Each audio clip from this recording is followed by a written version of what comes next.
Всем привет, дорогие друзья! Добро пожаловать на мой канал! Сегодня хочу представить вашему вниманию еще одну подборку рецептов для праздничного новогоднего стола. Это меню «Ностальгия». В него я включила 9 блюд, без которых многие из нас не представляют новогодний праздничный стол.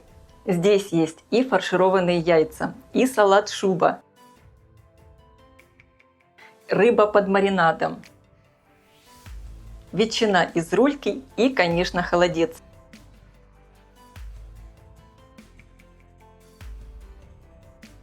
На горячее я предлагаю приготовить беспроигрышный вариант – это мясо по-французски с картошкой и грибами.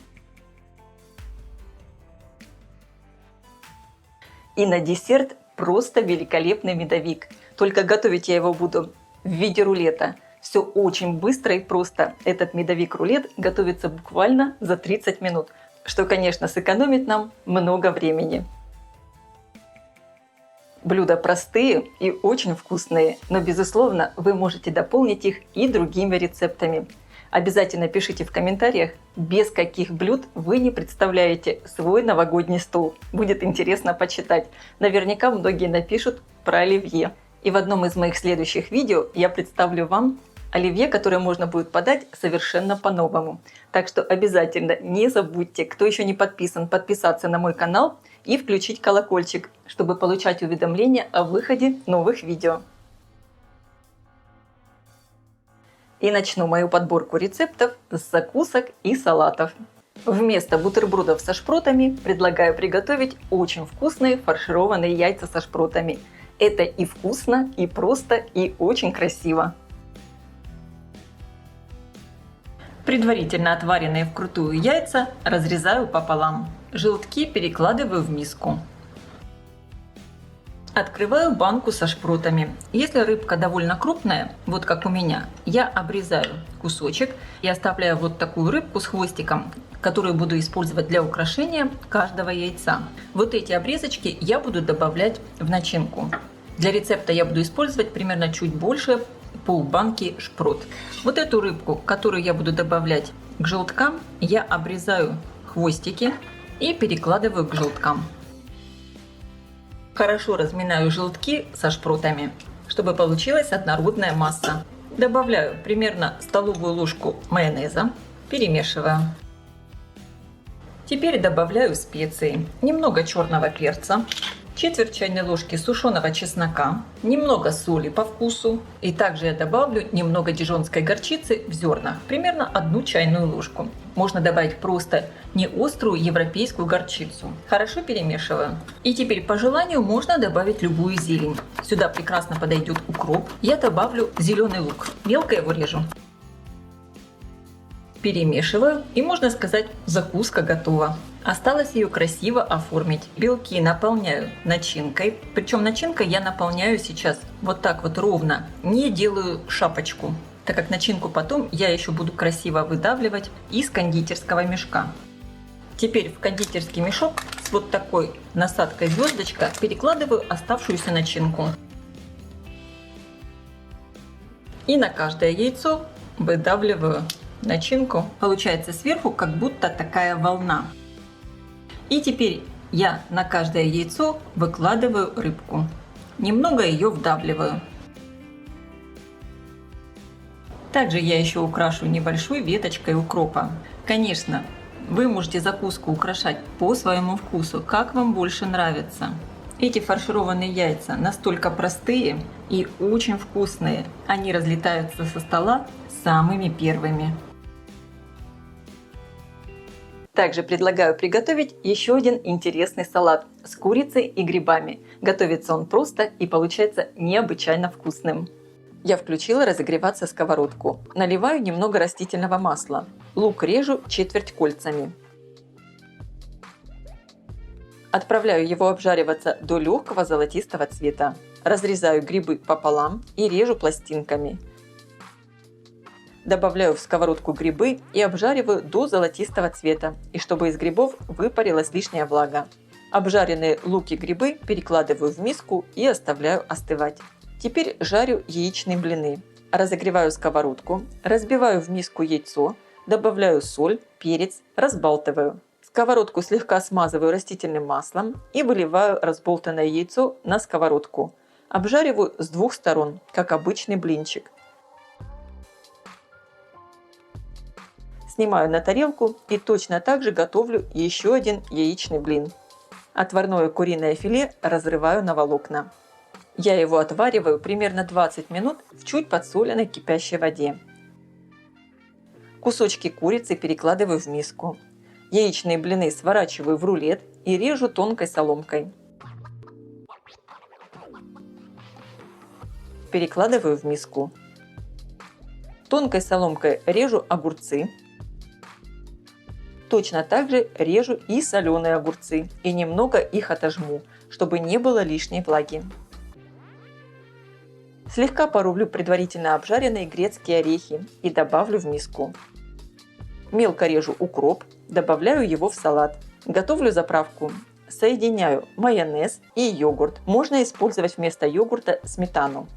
Добавляю чайную ложку горчицы. На мелкой терке натираю чеснок. Добавляю соль и перец по вкусу. И немного сушеного базилика. Перемешиваю. Попробуйте заправку на вкус. Добавляю в миску остывший обжаренный лук и грибы. Если есть лишнее масло, лучше слить его через сито. Добавляю заправку и перемешиваю. Салат можно подать в салатнице или выложить в кольцо. Сверху его можно украсить по своему вкусу.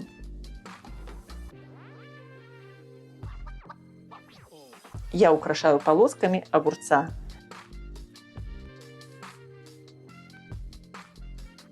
Салат получается очень вкусный и красивый. И, наверное, ни один Новый год мы не встречали без салата селедка под шубой. Это, наверное, одно из самых любимых блюд.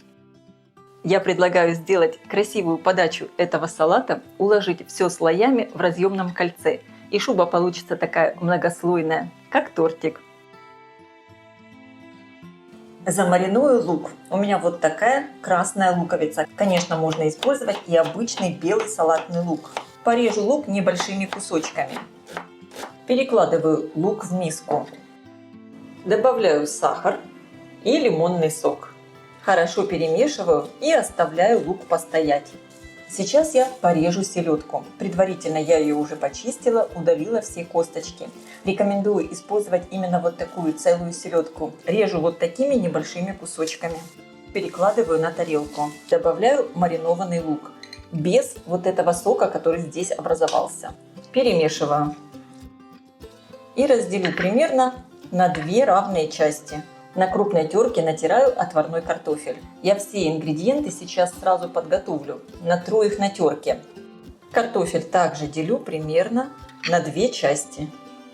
Морковь натираю на терке для моркови.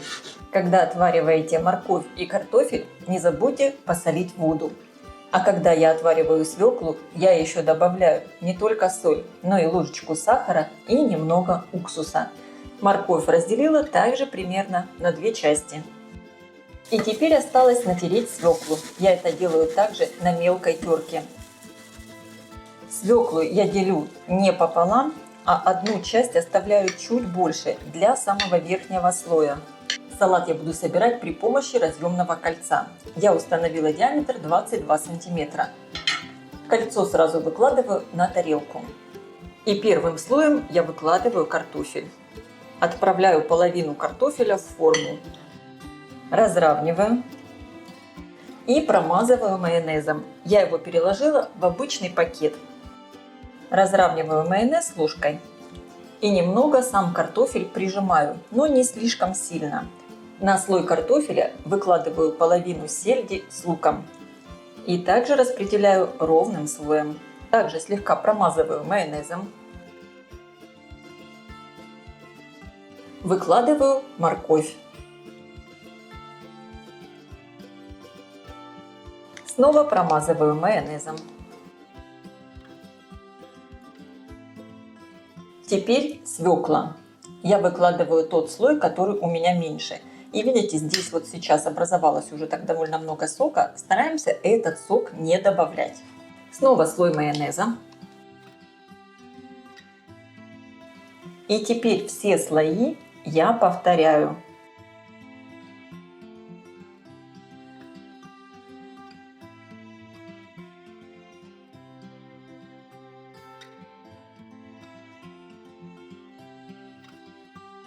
Осталось выложить последний большой слой свеклы. Но свеклу я также сейчас разделю на две части. Одну часть выкладываю и слегка промажу ее майонезом. Делаю это для того, чтобы этот слой получился более такой сочный, пропитанный. А вторую верхнюю часть уже не буду промазывать майонезом. Сформованный салат закрываю сверху пленкой и отправляю в холодильник для того, чтобы он пропитался. Для этого ему достаточно буквально пару часов. Снимаю пленку и снимаю кольцо. И теперь по желанию шубу украшаем сверху. Все делайте по своему вкусу. Я буду украшать сверху немного майонезом. Также для украшения я буду использовать яичный желток. Натираю его на мелкой терке. Вкладываю веточки укропа. Вот такой красивый салат получился. Как видите, салат прекрасно держит форму, и его можно даже разрезать, как обычный тортик. Я лично просто обожаю шубу и всегда ее готовлю к новогоднему столу.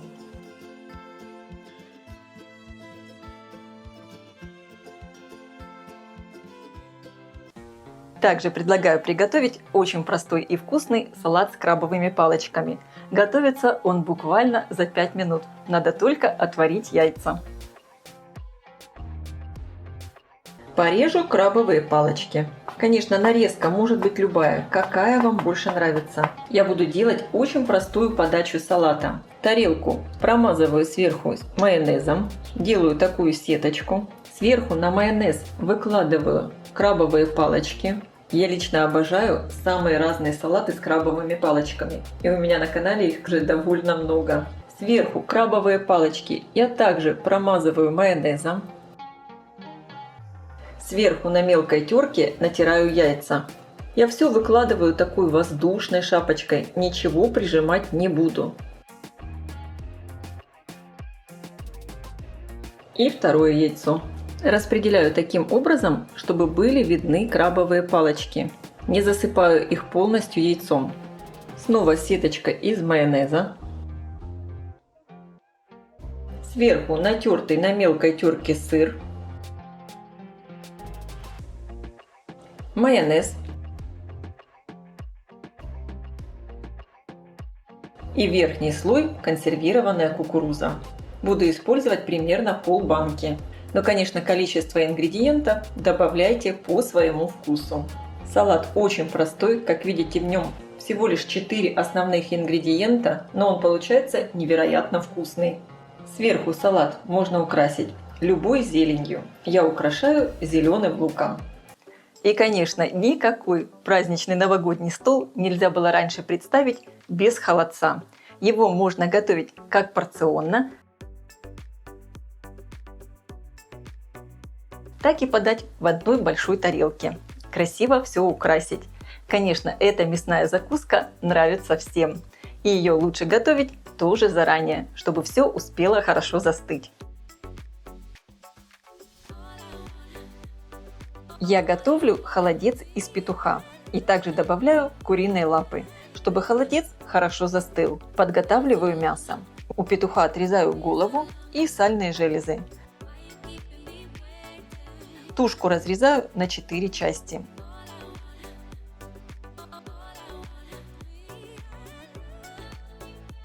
Хорошо промываю мясо. Выкладываю его в большую кастрюлю. Выкладываю почищенные куриные лапы. Заливаю все холодной водой и оставлю постоять на 30 минут. Затем эту воду сливаю и мясо снова заливаю чистой водой.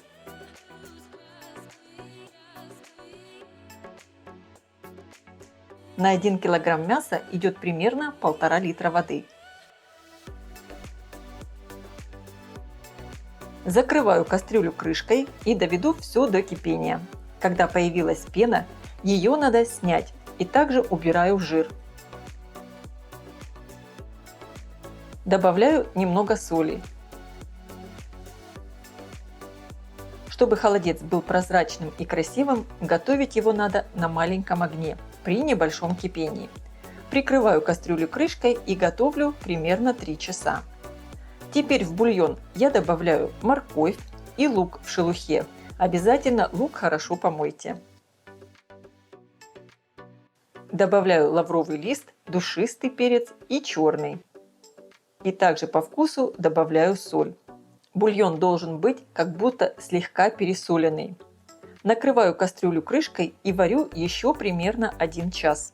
Кастрюлю я сняла с плиты. Достаю из бульона мясо и все овощи. Из этих овощей мне понадобится только морковь для украшения.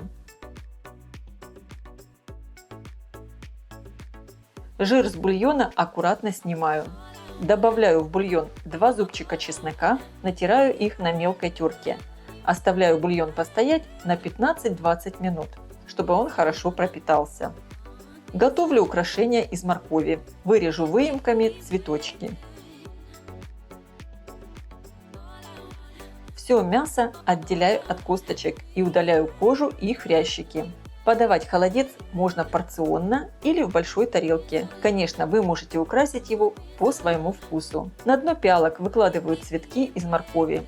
Также выкладываю предварительно отваренный свежезамороженный зеленый горошек и кукурузу. Кукурузу можно использовать консервированную. Также добавляю немного зелени, у меня петрушка. Сверху выкладываю мясо. И теперь через сито с бумажной салфеткой наливаю в пиалки бульон. Таким образом бульон получается очень прозрачный. Мясо должно быть полностью покрыто жидкостью. И теперь отправляю пиалки в холодильник. Делаю цветок из омлета. Разболтанное яйцо процеживаю через сито. Выливаю его на умеренно разогретую сковородку и слегка обжариваю. Складываю омлет, надрезаю наискосок, скручиваю и завязываю стеблем укропа.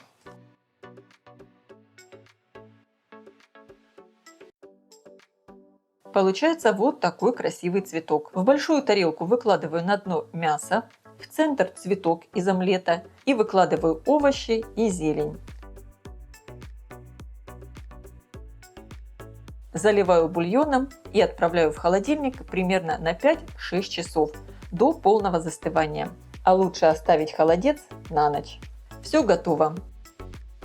Холодец из порционных пиалок нужно аккуратно достать на блюдце.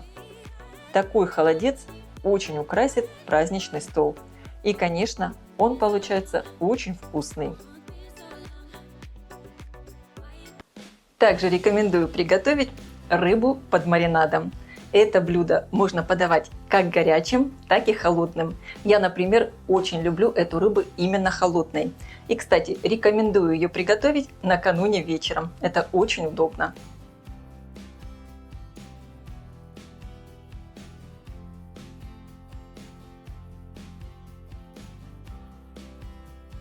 Для моего рецепта я использую филе трески.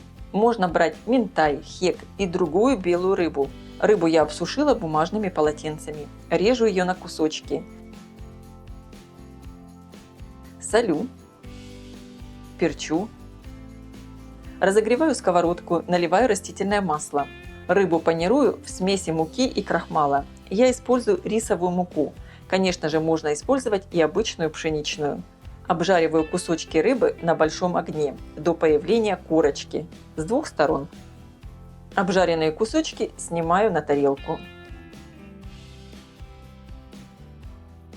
Режу мелко чеснок и полукольцами лук. На ту же сковородку, где жарилась рыба, доливаю немного растительного масла и отправляю обжариваться сначала чеснок, буквально на 1 минуту. И добавляю лук. Обжариваю до легкого золотистого цвета. Режу соломкой морковь.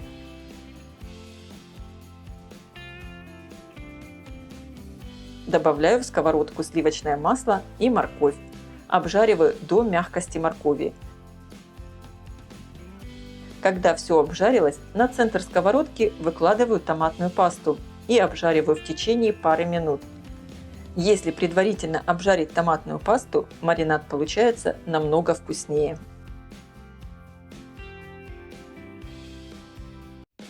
Все перемешиваю. Вливаю воду, перемешиваю. Делаю огонь тише и добавляю лавровые листики, душистый перец, горошек. Вливаю лимонный сок, добавляю соль, черный перец и сахар. Добавляйте все по вкусу. Также я еще добавлю сушеный чеснок и паприку. Все перемешиваю. Тушу еще примерно 5 минут. Обязательно попробуйте маринад на вкус. Он должен быть кисло-сладко-соленым. Немного маринада выкладываю на дно формы для запекания. Сверху кусочки рыбы.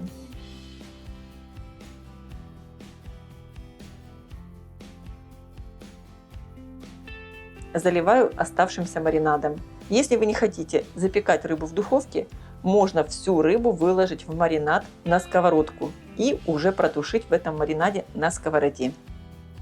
Закрываю плотно фольгой и отправляю запекаться в разогретую до 200 градусов духовку примерно на 15-20 минут. Рыба под маринадом готова. Она безумно ароматная и такая вкусная.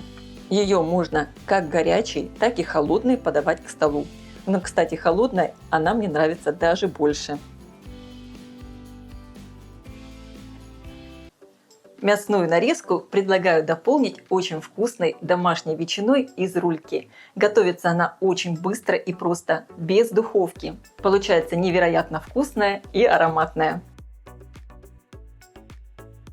Такую ветчину можно приготовить заранее, за 1-2 дня до праздника. Рульку надо хорошо помыть и почистить. Разрезаю ее аккуратно, отделяю все мясо от кости, стараясь не повредить кожу.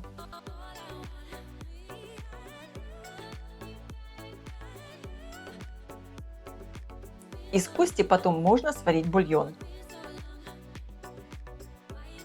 Мясо на коже распределилось неравномерно, поэтому там, где мяса много, его срезаю и выкладываю туда, где его не хватает. Стараюсь сделать ровный пласт. Все мясо слегка надрезаю сверху.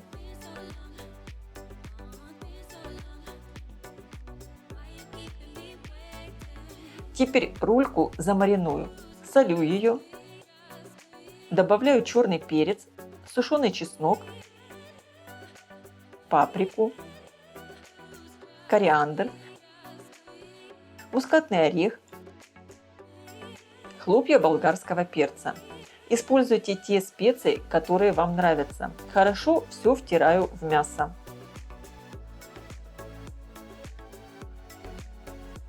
На мелкой терке натираю чеснок.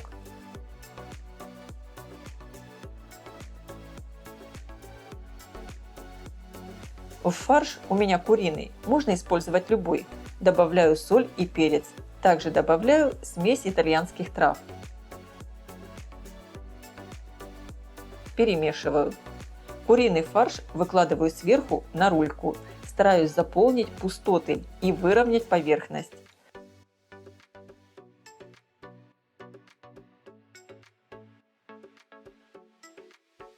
Сверху натираю еще пару зубчиков чеснока. И все сворачиваю в плотный рулет.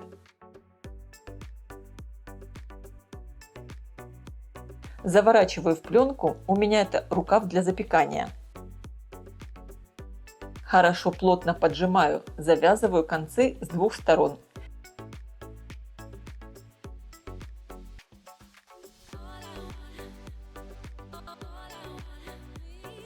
И теперь еще плотно заверну в пищевую пленку и отправлю все на сутки в холодильник промариноваться. Рулет кладу в глубокую кастрюлю, заливаю водой, чтобы он был полностью покрыт ею. Вода начинает закипать, и я делаю огонь минимальным.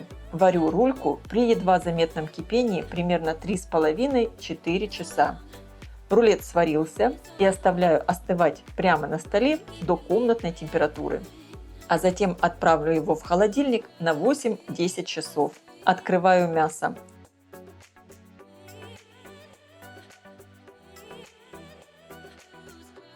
Какой аромат! Ветчина по этому рецепту получается такая вкусная и выглядит красиво.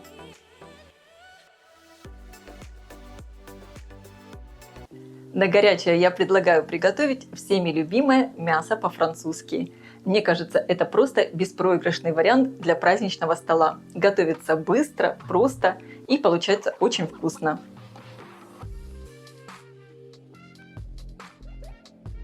Порезанные кусочки мяса у меня корейка, слегка отбиваю. Можно использовать любое мясо. Мясо перчу, солю и добавляю 2 ложки майонеза и перемешиваю.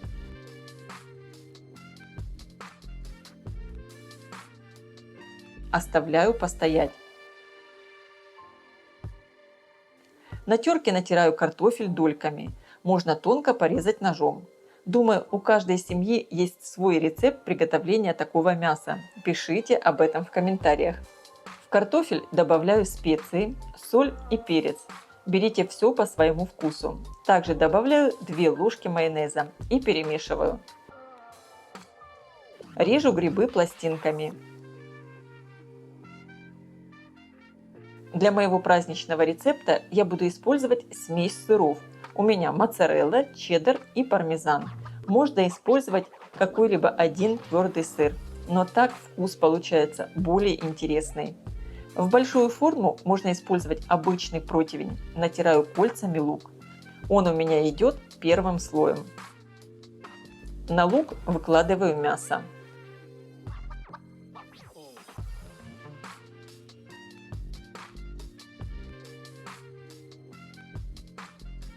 Затем на мясо выкладываю картофель. Следующий слой – это грибы. Сверху засыпаю все половиной сыра.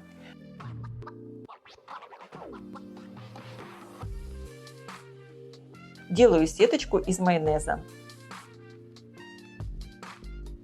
И отправляю запекаться при температуре 190 градусов примерно на 1 час. Но, конечно, вы ориентируйтесь по своей духовке. Прошел примерно 1 час. Выкладываю сверху оставшийся сыр и отправляю обратно в духовку примерно на 10 минут. Благодаря тому, что сыр выкладываю в 2 раза, сверху корочка получается не такая жесткая и плотная, а очень нежная, мягкая и ароматная. Она только слегка сверху подрумянивается. Вот такая красота получается. Аромат великолепный. Такое мясо с картошкой, я уверена, понравится всем. А на десерт предлагаю приготовить вкуснейший медовик. Только не обычный, а медовик-рулет. Готовится он намного проще, буквально за полчаса. Воздушное бисквитное медовое тесто и сметанный крем с орехами. Великолепное сочетание. Этот десерт тает во рту. Конечно, такой медовик – это просто беспроигрышный вариант для новогоднего праздничного стола.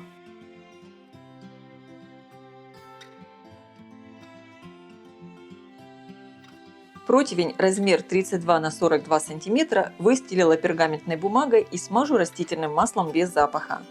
В миску разбиваю яйца, добавляю соль и тростниковый сахар.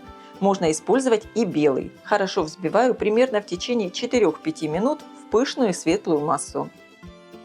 Добавляю мед. Перемешиваю. Вливаю растительное масло. Перемешиваю. Просеиваю муку, соду и корицу. Корицу добавляйте по желанию. Вместо соды можно использовать разрыхлитель, тогда берите его в 2 раза больше. Аккуратно перемешиваю венчиком, чтобы сохранилась пышность. Тесто получается очень воздушное. Выливаю его на противень и разравниваю.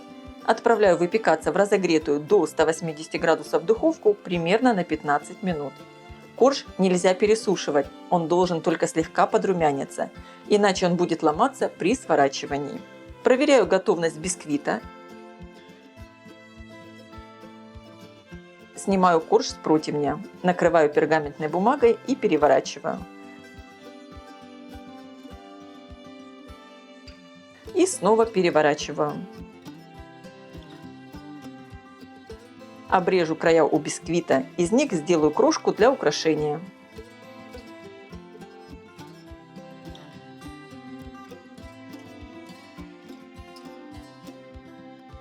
Готовлю крем. К жирной сметане, жирность примерно 25%, вливаю жирные сливки, жирностью не менее чем 33%. Добавляю сахарную пудру и экстракт ванили. Хорошо взбиваю миксером. Все ингредиенты для крема обязательно должны быть холодными. Через пару минут крем готов.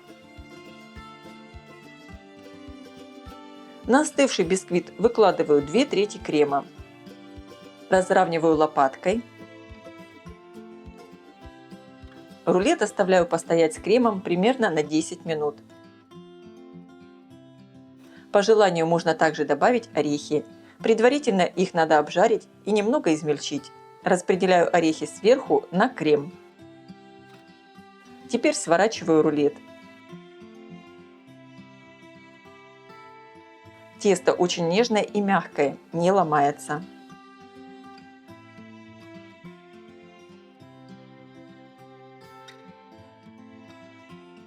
Промазываю рулет сверху оставшимся кремом и обсыпаю крошкой.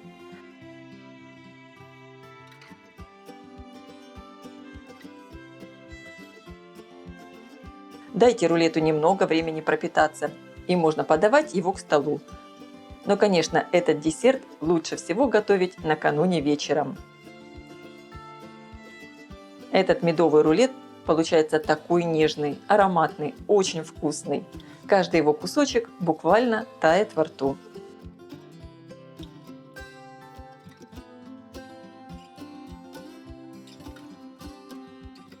Друзья, надеюсь, эта подборка рецептов ностальгия вам понравилась. Если да, ставьте лайки, мне будет очень приятно. Делитесь этим видео с вашими друзьями в социальных сетях и пишите в комментариях, без каких блюд вы не представляете свой новогодний стол. И, конечно, не забывайте подписываться на мой канал, кто еще не подписан, чтобы не пропустить новые интересные рецепты.